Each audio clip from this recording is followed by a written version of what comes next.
के स्मरण में होगा कि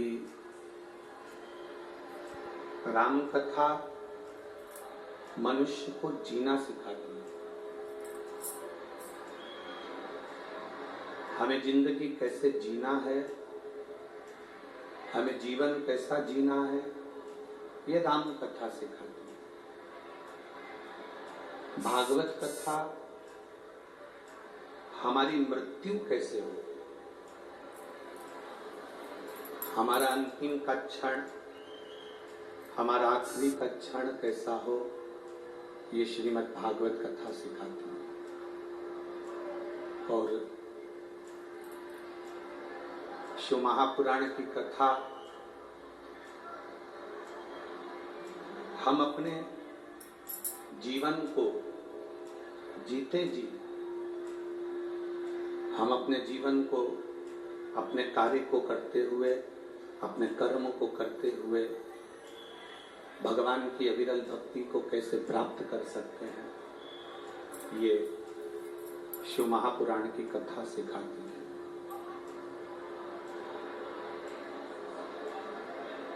कथा के पंडाल में पहुंच जाना एक अलग विषय है। कथा के पंडाल में पहुंच गए एक अलग विषय, पर कथा के पंडाल में पहुंचकर कथा का रस तत्व अपने जिंदगी में उतारना, ये एक अलग विषय।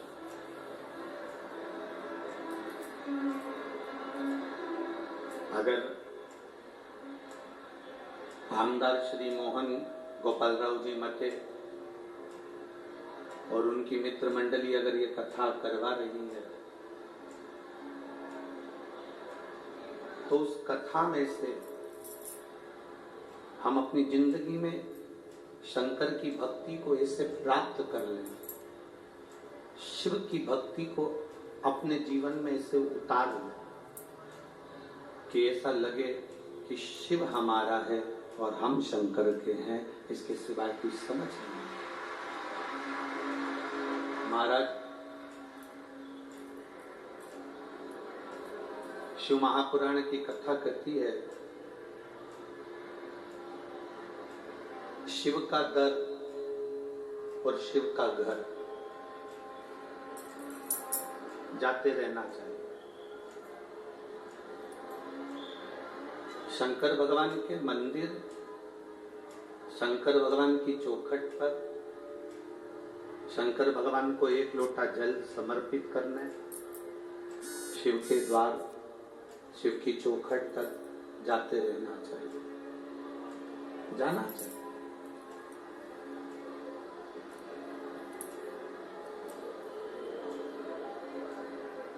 सारे घर द्वार जब छूट जाते हैं, अंत समय में जब हमारा घर, परिवार, दरवाजा, द्वार सब छूट जाता है, तब उस समय पर इस शरीर में से प्राण भी छूट जाते हैं, इस शरीर में से प्राण भी निकल जाते हैं। अकेला शरीर, ये बॉडी, ये शरीर पड़ा रहता है।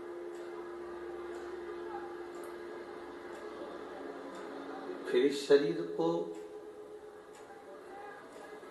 शंकर के दरवाजे तक लोग लेकर जाते हैं, शिव के द्वार तक लेकर जाते हैं।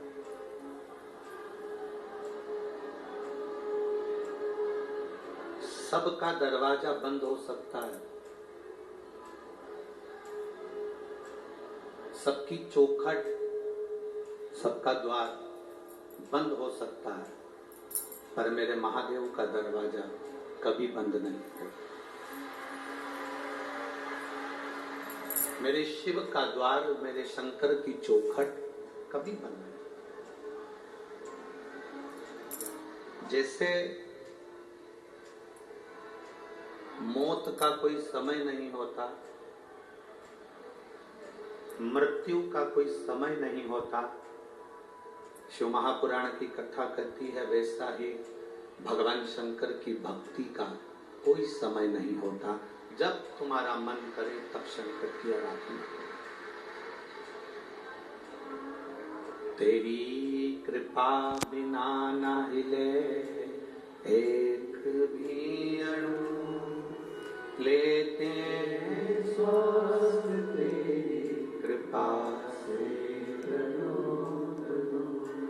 हे गंगाधार मुक्ति द्वार ओंकार तू, भोले ओंकार तू, आयो शरण तिहारी शंभु तार तार तू।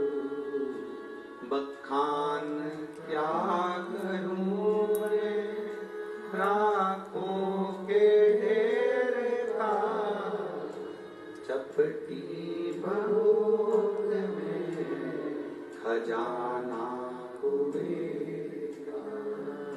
शिव कथा कहती है सबके दरवाजे, सबके द्वार बंद हो सकते हैं, सबकी चौखट बंद हो सकती है, सबका द्वार बंद हो सकता है, पर मेरे महादेव का दरवाजा कभी बंद नहीं होता।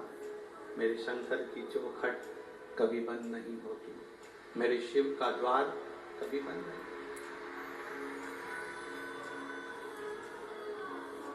बैकुंठ में दरवाजा है, ब्रह्मलोक में दरवाजा है,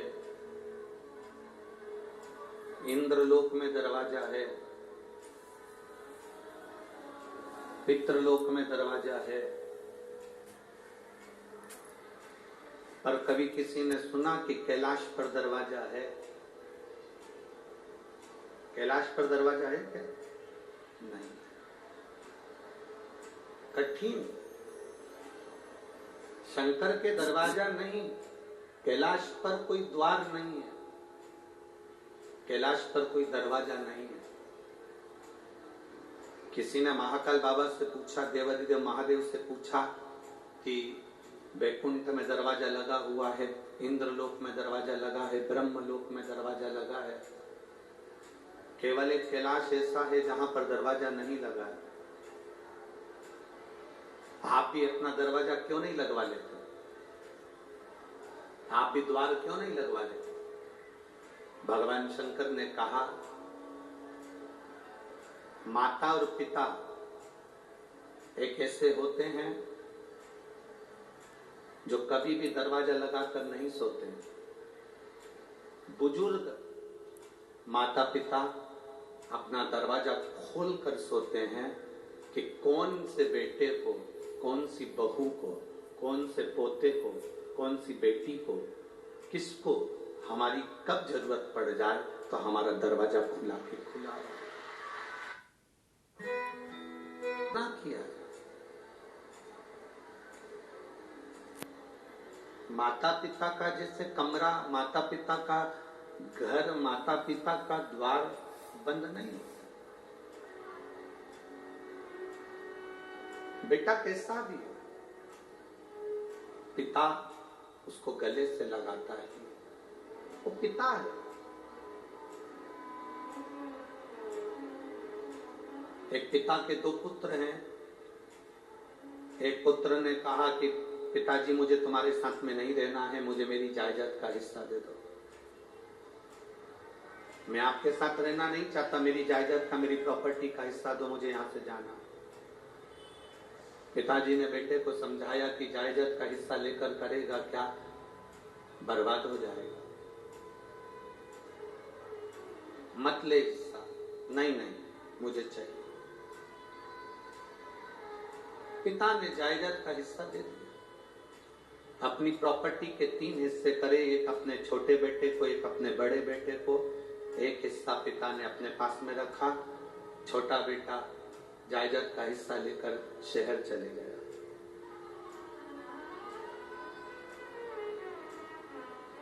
शहर में गया तो उसके बहुत सारे मित्र बन गए, बहुत मित्र। धीरे धीरे उस मित्र ने, उन मित्रों ने मित्र का सारा धन हड़प कर उसको कंगाल कर दिया। आखिरी में वो रोने लगा कि मैं जाऊं तो जाऊं कहां जाऊं। उसने सोचा कि अब तो पिताजी से मैं अपनी प्रॉपर्टी का हिस्सा भी ले आया, पिताजी से मेरी जायदाद का हिस्सा लिया है, अब मैं कहां जाऊं। पर उसने सोचा एक बार पिताजी के पास चलते हैं। 8 साल के बाद बेटे को बाप की याद आई, पिता की याद आई। 8 साल के बाद और बेटे को याद आई, पिता के पास में गया। पिताजी खेत में काम कर रहे थे, फसल लगा रहे थे। बेटे ने देखा पिताजी फसल लगा रहे हैं, पिता की दृष्टि बेटे पर पड़ गई। पिता दोनों हाथ फैला लिया, बेटा आकर अपने पिता के गले से लग गया। बेटे ने कहा, पिताजी मेरी पूरी प्रॉपर्टी सब समाप्त हो गई, मेरा धन पूरा चले गया, आप मुझे चिल्लाएंगे नहीं। पिता कहते हैं, धन चले गया कोई बात नहीं, प्रॉपर्टी चली गई कोई बात नहीं, पर मेरा बेटा मेरे पास आ गया, इससे बढ़कर कोई धन नहीं, इससे बड़ा कोई सुकून नहीं जिंदगी का। मेरे भगवान देवाधिदेव महादेव का जो दरवाजा है, पिता का दरवाजा है, मेरे शंकर का द्वार एक पिता का द्वार।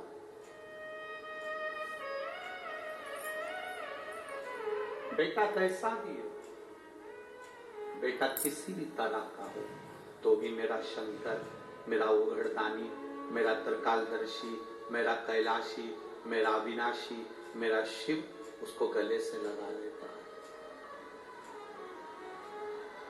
अपने बेटे को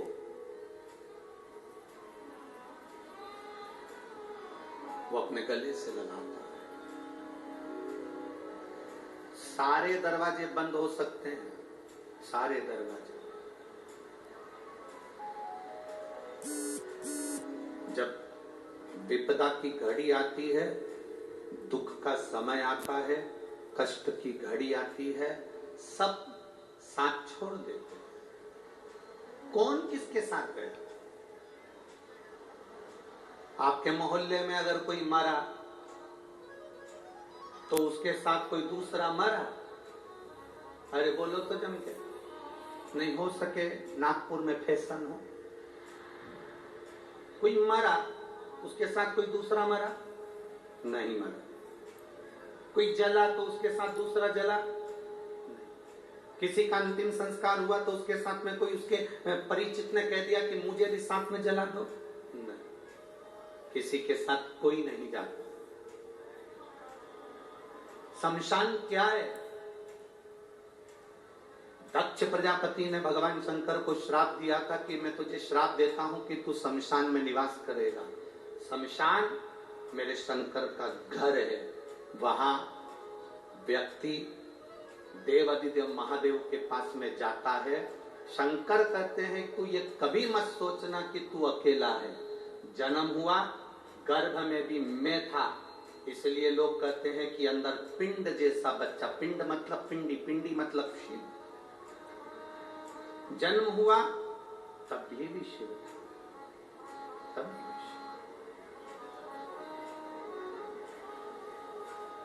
जन्म के समय पर भी शंकर है, और जन्म के हमारे प्राण जब छूटे, हमारी मृत्यु जब हुई, तब भी कोई हो ना हो, मेरा देव अधिदेव महादेव शमशान में तुम अकेले नहीं, मेरा शिव तुम्हारे साथ, मेरा शंकर तुम्हारे साथ।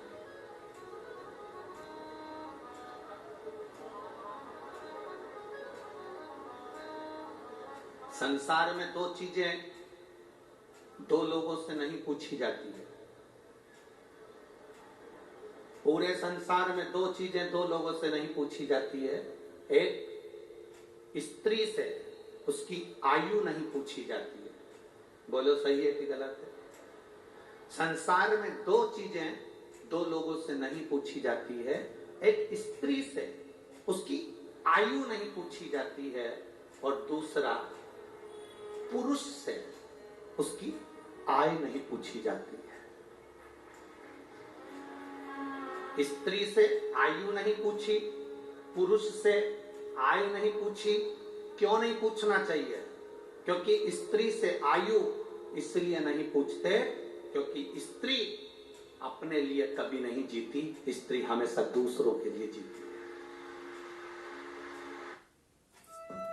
आयु नहीं पूछते। क्यों नहीं पूछते? क्योंकि पुरुष अपने लिए नहीं कमाता, हमेशा दूसरों के लिए कमाता है, इसलिए इन दोनों से नहीं पूछा जाता। स्त्री से उसकी आयु नहीं पूछी जाती और पुरुष से उसकी आय नहीं पूछी जाती। आदमी किसके लिए कमा रहा है? सुबह 8 बजे से दुकान पर बैठता है, रात को 10-10 बजे तक दुकान पर बैठता है, दिन भर मेहनत करता है। आप में से कितने लोग हैं जो दिन भर मेहनत करते हैं तो सोने की रोटी खाते होंगे, चांदी का कटोरा पूरा की पूरा खा जाते होंगे? अगर करोड़पति भी करोड़ों का धन कमा रहा है, गरीबड़ा भी अगर धन कमा रहा है तो वो 2 रोटी ही खा रहा है। एक भिखारी हमारे दरवाजे पर जब भीख मांगने के लिए आता है, वो भीख मांगने नहीं आता, हमको ज्ञान देने आता है। भिखारी भीख मांगने दरवाजे पर आता है तो हमको ज्ञान देने के लिए आता है। भिखारी ये कहने के लिए आता है, भैया मुझे रोटी दे दो, भैया 2 रुपया दे दो। वो रुपया लेकर, रोटी लेकर तुम्हारे दरवाजे के बाहर एकांत में बैठकर रोटी को खाता है। बोलो खाता है कि नहीं खाता? भिखारी जब दरवाजे पर आता है तो ज्ञान देने के लिए आता है, रोटी मांगता है, दरवाजे पर खाता है। दुकानदार के सामने भिखारी जब मांगने के लिए आता है तो वो ज्ञान देने के लिए आता है, दुकानदार से कहने के लिए आता है कि देख मैं भीख मांग कर खाता हूं तो भी समय पर रोटी खाता हूं, और तू दिन भर कमाता है तो भी रोटी तेरे नसीब में नहीं आ पाती। दिन भर कमाता है तो भी रोटी तेरे नसीब में नहीं आ पाती। 10 बजे का टिफिन तैयार है, पत्नी फोन लगा रही है, सुनो भोजन का टाइम हो गया, 11 बज रही है, 11:30 बज रही है, 12 बज रही है, स्वामी भोजन कर लो, स्वामी आओ भोजन कर लो। पत्नी पति को बुला रही, बच्चे बाप को बुला रहे, पापा समय हो गया अभी तक नहीं आए, भोजन करना है, पापा आओ। भाई भाई को कह रहा है, देख फैक्ट्री बाद में चले जाना, दुकान बाद में चले जाना, चल रोटी खा पहले। पत्नी रोटी के लिए बुला रही, बच्चे रोटी के लिए बुला रहे, पर अभी बस 2 ग्राहक और कर लूं इसके बाद आता हूं, 2 फाइल और निपटा लूं इसके बाद आता हूं, 2 काम और कर लूं इसके बाद आता हूं। और हम जिस रोटी के लिए कमा रहे हैं, जिस रोटी के लिए मेहनत कर रहे हैं, जिस रोटी के लिए हम 24 घंटे लगे हैं, मालूम पड़ा वो रोटी धीरे धीरे छूटती चली गई। 10 बजे रोटी खाने वाला 12 बजे खा रहा है, 12 बजे वाला 1:30 बजे खा रहा है। फिर बीमारी हो गई शुगर की, बीमारी हो गई बीपी की। कभी डॉक्टर तुम्हारा परिचित हो तो उससे पूछना कि बीपी और शुगर कैसे होते हैं। समय पर जो भोजन नहीं करता उसको बीपी और शुगर की बीमारी होती चली जाती है। समय पर जो अपनी जिंदगी को नहीं जीता उसको बीमारियां बढ़ती चली जाती है। पूछो कभी। एक भिखारी भी हमको ज्ञान देता है कि अपनी जिंदगी में जो हमने कमाया है उस कमाई का थोड़ा सा अंश हम अपने ऊपर खर्च करें। हम कमाई का अंश, इस व्यासपीठ से कभी नहीं कहा आपसे कि आप अपने धन को किसी को दे दो, आप अपने धन को किसी को दान कर दो। हम कभी नहीं कहते इस व्यासपीठ से कि तुम तुम्हारी संपदा उठाकर किसी को दियाना या किसी को दान करियाना। हम इतना जरूर कहते हैं कि तुमने जो कमाया है, तुम जो कमा रहे हो उसको अपने ऊपर खर्च जरूर करना, जिससे लगे कि तुमने मेहनत कर कर कमाया तो अपने ऊपर खर्च किया। खर्च किया तुमने। स्त्री से कभी आयु नहीं पूछी जाती, पुरुष से कभी आय नहीं पूछी जाती, क्योंकि स्त्री कभी अपने लिए जिंदगी नहीं जीती। जीती है तो पहले माँ बाप के लिए, माता पिता ब्याह कर कर भेज देते हैं तो पति के लिए, पति के बाद में जब बच्चे आ जाते हैं तो बच्चों के लिए, फिर जीती है तो अपना पोता पोती नाती पंती के लिए। पूरी जिंदगी स्त्री अपने शरीर को अगर संभाल कर रखती है तो दूसरों के लिए रखती है कि मेरे बच्चे सुखी रह लें, सुखी रह लें, मेरा परिवार सुखी रह ले, मेरा परिवार सुखी रहे, मेरे बच्चे सुखी रहे, मेरा कुटुंब सुखी रहे, मेरे रिश्ते सुखी रहे। स्त्री से आयु नहीं पूछी जाती, पुरुष से आयु नहीं पूछी जाती।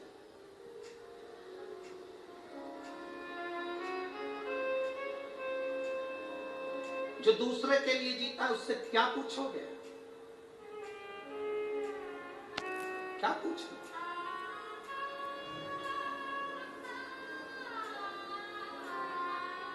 शिव कथा करती है, मेरा भोला बाबा, मेरा शंभू, मेरा त्रिकालदर्शी, कैलाशी, अविनाशी।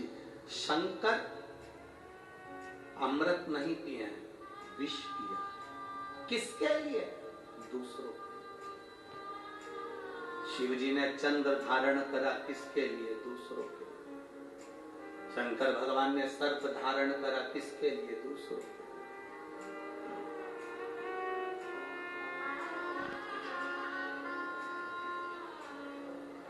सर्वे भवन्तु सुखिनः। अपने लिए क्या रखा? क्या रखा? पार्वती जी ने पूछ लिया था भोलेनाथ जी से, बाबा आप सारी दुनिया को देते हो, अपने पास कुछ नहीं रखते हो, क्यों नहीं रखते? शिव जी कहते हैं, पार्वती मुझे रखने की जरूरत नहीं है। मैंने जिसको दिया है, अगर वो उसका सही उपयोग करेगा तो उसका एक अंश मेरे पास आएगा। अगर उसने सही उपयोग करा तो उसका एक अंश मेरे पास में आएगा, मेरे करीब में पहुंचेगा। अगर वो सही उपयोग कर रहा है तो। आप किस चीज का सही उपयोग कर रहे हो? नयन दिए मेरे धर्म बाबा ने दर्शन करने के लिए। इन नेत्रों से हम दिन भर अपने मोबाइल को, अपनी टीवी को देखते रहते हैं। श्रवण दिए भगवान ने कथा को सुनने के लिए, हम इससे कथा श्रवण नहीं कर पाते। मुख दिया मेरे दातार ने भजन करने के लिए, हम भजन नहीं कर पाते। पांव दिए मंदिर तक जाने के लिए, हम जा नहीं पाते। हाथ दिए जनमानस की सेवा के लिए, हम सेवा नहीं कर पाते। शरीर का प्रयोग करा कहां? मुख का प्रयोग करा मदिरा पीने में, शराब के नशे में, गंदे नाली के पानी में। कान का प्रयोग करा निंदा, चुगली और गाली सुनने में। नेत्रों का प्रयोग करा गंदी चीजें देखने में। पांव का प्रयोग करा गंदी जगह जाने में। हाथ का प्रयोग करा गंदी वस्तुओं को छूने में। हमने प्रयोग करा क्या?